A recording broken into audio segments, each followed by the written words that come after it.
ఆ రోజు నేను నీతో ఆ మాట చెప్పినప్పుడు నీకెలా అనిపించిందో నాకు తెలియదు, కానీ నువ్వు అన్ని ప్లేస్ కనీసం నీ దగ్గర నుంచి yes or no or maybe may not be, అసలు ఎస్ అయితే నేను ఎక్స్పెక్ట్ చేయలేదు.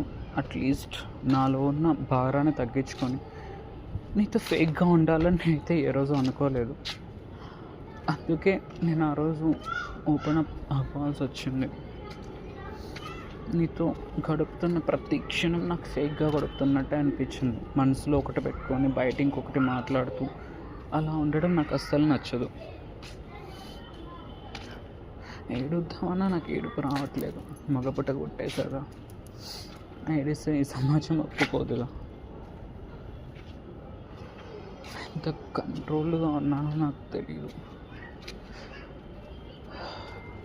ఈ మధ్య అయితే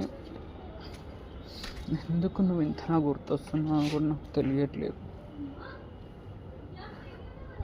నువ్వు ఆ రోజు నువ్వు ఒక మాట చెప్పావు, నీకు గుర్తుందో లేదో నాకు తెలియదు.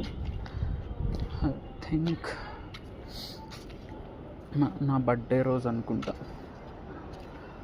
నా బర్త్డే రోజు ఆ ఒక్క మాటే నేను నీ వైపు అట్రాక్ట్ చేయడానికి కారణం. ఆ మాట ఏంటో నీకు గుర్తుందా?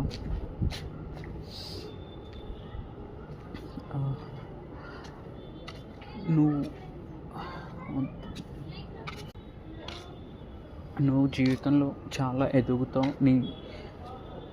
నీ గోల్స్ నువ్వు సాధిస్తావు, మళ్ళీ అసలు నీ పిచ్చి ఆలోచన జోలికి వెళ్ళకు అని నువ్వు ఆ రోజు నాతో ఒక్క మాట అన్నావు. It effects me lot.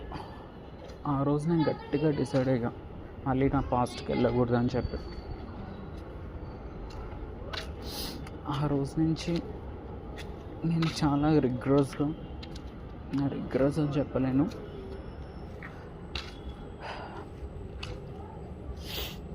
చాలా ఎఫెక్టివ్గా నా లైఫ్ని నేను బిల్డ్ చేయడం స్టార్ట్ చేశాను.